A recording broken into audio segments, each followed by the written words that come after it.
Hey guys, welcome back to my channel. I'm Crystal, a content marketing strategist, travel blogger, self-published author, and I live for helping small businesses get their content game together so they can be seen, grow their audience, fast-track big results, and make more sales. And I do this by helping with blogging, email marketing, social media marketing, getting people's books published.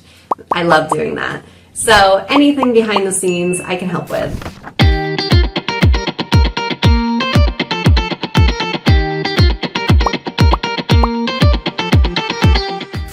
I've been asked a lot over my time doing this. I've been doing this for like 7 years now. And I've been asked a lot, like, what's your sales process? How do you find clients? How do they find you? And then when people do find out, when they see my process from getting on the sales call, the discovery call, all the way to the kickoff call when we start the project, everyone's like, your process is so streamlined. And so I just kind of wanted to take the time today to share with you, what my sales process is from start to finish. So I have a few steps I'm going to walk you through. So whether you are a client who wants to work with me and just kind of wants to get a feel of what it would be like to work with me, or maybe you're coming from the perspective of I'm a digital marketer too, or I'm a service provider too, and I'm just starting out and I don't have a sales process in place. I have no idea how I'm going to get clients. I don't know how the sales calls are going to go. I don't know anything. So this is going to be a really great call for you too, because you're going to see what my process is from start to finish and get some examples that you can apply for yourself. So I'm going to be pulling back the curtain, giving you the full rundown of my sales process. So like I said, from that first interaction all the way to onboarding and the project kickoff. So let's get started. Okay, step one is the search party. So marketing, it's not just about people coming to you. Sometimes you have to actually go out and you actually find people yourself, okay? You can't just be posting on social media and expecting people to just come to you, oh, my reel went viral, I'm going to get so many clients from it. Yeah, that doesn't happen. Not very often. I mean, it does happen, but for people, especially like me, I don't know. That's never happened. I have to actually put in the work. I have to actually search for people, answer questions, and just get them to trust me in order to get them on a sales call. So let me walk you through that process really quickly. I have an assistant who's absolutely amazing. She helps me with the small things, but the important things, So she helps me scroll through Facebook groups. I'm a part of tons of different Facebook groups. They've been so great for networking throughout my time running this business. And so she'll help me scope through these Facebook groups, online communities, and we're looking for people who are, stuck, overwhelmed, or just plain tired of doing it all alone. We're specifically looking for people who need help with blogging, content writing, SEO strategy, social media, email marketing. Maybe they're wanting to self-publish a book, and so they need help get formatting their book and getting it on Amazon or on Ingram Spark or getting into bookstores. So background business support. So anyone who's asking questions like that, we answer them, we build trust, we start a conversation. And then you also have these amazing people who post I'm looking for, and they're looking to hire someone. So we immediately jump in and we're like, I'm the person for the job.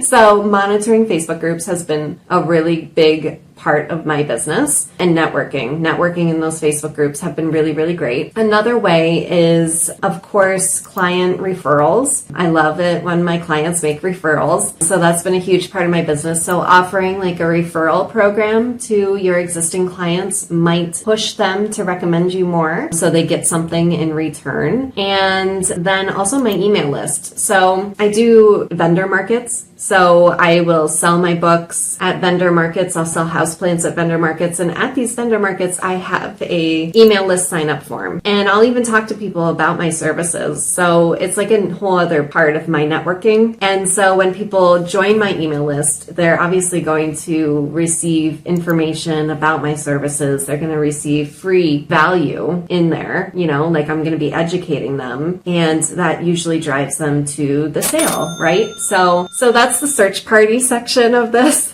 I find people through networking. That's the biggest part of it. I don't just wait for them to come to me. I am strategically looking for people. I'm answering questions. I'm driving conversations, and that really helps me land a discovery call. So that takes me to step 2, booking the discovery call. So when people are interested in talking to me, I will send them my Calendly link. And this Calendly link is like a free way for them to book a 30-minute call, no strings attached. And Calendly is really, really great because they can fill out a short and sweet intake form that helps me get the feel for their vibe, their goals, and whether they're ready to invest in me or not. So let me give you a sneak peek into some of the questions that I have on my Calendly form that they have to answer. So the first one is, what are your biggest business struggles? And then, what's your current monthly revenue? And are you willing to invest $650 in marketing support? Like, I put my starting price there just so they're like,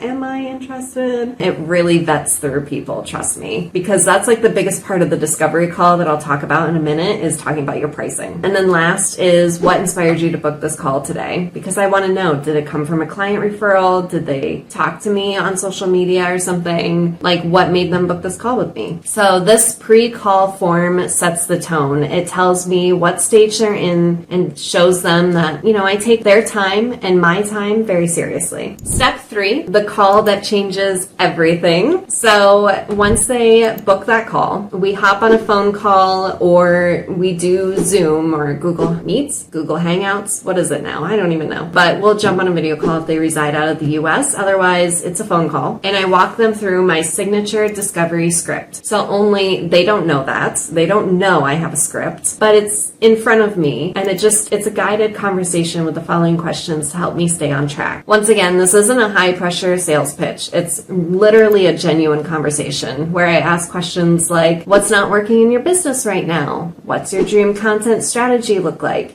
Have you tried anything in the past that flopped? And I also take a minute to introduce myself, explain what I do, and sprinkle in some personal touches like how I've self-published multiple books and have helped funeral homes, personal trainers, travel bloggers elevate their content. And then by the end of the call, I'll summarize what I think they need, explain which of my offers fits best, whether they fit best for an hourly retainer or a flat rate package. And I outline the investment so there are no surprises. So this is where I lay everything out on the table. This is the call that's like a make it or break it, which takes me to step 4. And this is part of step 3, but it's also another step. And that's like the pricing chat. So, the discovery call, it's literally me telling them what I can do for them. The most important part is hearing what they need help with and specifying how I can help them. And then at the end of it is the pricing chat. And that was the biggest part of the conversation that scared me the most when I first started. I was always stumbling over my words, and I knew that was the biggest flop I could ever possibly do, is not being confident in what I was offering. So it did take some practice, and it will take some practice for you too, but you will get the hang of it, I promise. Not everyone is ready to work with you, and that's okay. The most they can say is no, but what if they say yes? That's how I have to look at it. And if they do say yes, amazing. Then I move them into the onboarding mode, which I will talk about more in a second. But if they hesitate or aren't ready to commit, that's when I have some I don't know what I'm going to call them, commitment issue questions. Or, if they say no, that's when I want to ask them some questions to figure out why. Because sometimes we can work around those. Maybe it was reflecting price. Maybe it was they just needed a smaller option. Maybe it's timing. So I always try to offer alternatives. So I always try and ask the question, what feels like it's not quite the right fit for you right now? And that'll get them to open up. Let's say it's not the right timing, or maybe it is budget, or they need something smaller. And so I try to offer alternatives. I have strategy sessions that are 90-minute calls instead, that are way cheaper than working with me one-on-one. And these strategy sessions, it's like coaching. Maybe that's what they need. Or maybe I offer them one of my digital courses or a PDF or something, just something really small and tangible. And then if they have just a one-off project, then I tell them I'm going to make them a custom proposal. So I never, ever, ever push. push. You know, I try to give them space and remind them that I'm here when they're ready, because aligned clients come back when the time is right. And then step 5 is onboarding like a pro. So when they say, let's do it, you know, if the answer is yes, I move quickly to keep the momentum going. I don't just be like, oh, you said yes. Awesome. I'll be in touch. You know, that's like the worst thing you can do. You got to get that contract, the invoice over to them before they change their mind or find someone else. So if they say yes, keep that momentum going. So here's how I do it. And I've said this in my other videos, like running my business, I try to save as much money as possible. I don't use big platforms that are just going to suck money from me. So I try to do it for free. Like, for example, my contract, it's created through HoneyBook. I got a free trial from HoneyBook, and I thought it was just going to be a year, but it's still going. So I'm still using it. It's great. And I use HoneyBook to send out my contracts. Sometimes I'll use it for invoices, but I noticed by using Wave that the processing fees seem lower than HoneyBook. So I send my invoice through Wave, but I don't send them multiple emails. That's like the worst thing that you can do. It's so annoying getting multiple emails all at once. So I just put it all in one email. So I'm like, write in a welcome email. So I personalize it, like this one that I just sent recently. I hope you're enjoying the holiday weekend. We just got back from Costa Rica last night, so I'm catching up today and wanted to get this over to you so we can get the ball rolling. So I make sure to personalize it. They get everything they need. So they get a link to the contract, they get a link to the invoice, and just like step by step, they get everything they need. Start date, timeline, how to send me logins if I need them, or what I need from them in order to get started, and what to expect from me week to week. Step 6, I call it doing the damn thing.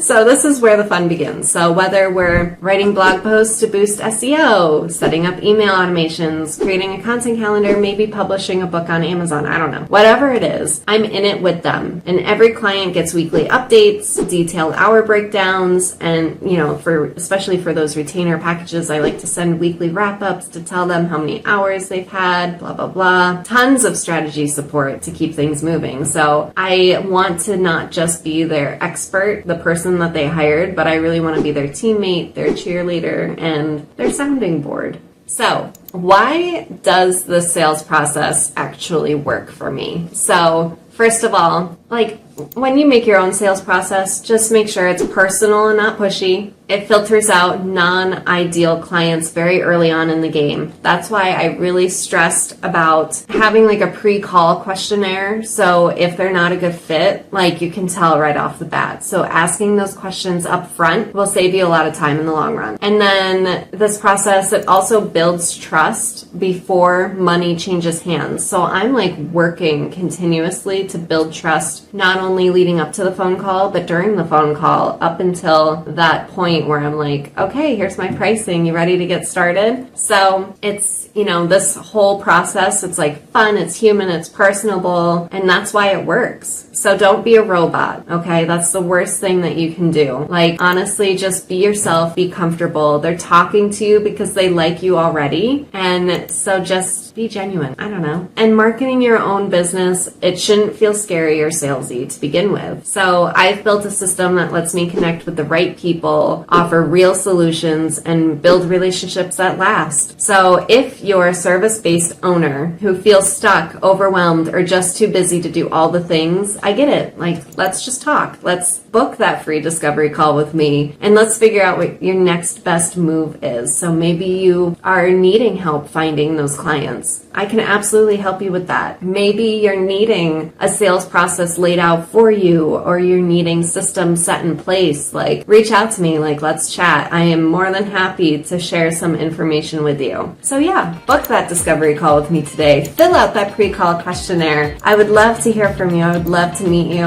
And whether we work together or not, or maybe you were just watching this video because you wanted to steal my sales process, I really hope that this video gave you a peek at how running a heart-led business can be streamlined, joyful, and actually lead to those real results. Be sure to like and subscribe, comment below, tell me if you even liked this video so I can record more like them. I would love to hear from you, love some feedback, and stay tuned for the next video. Thank you so much for watching, everyone. Bye-bye.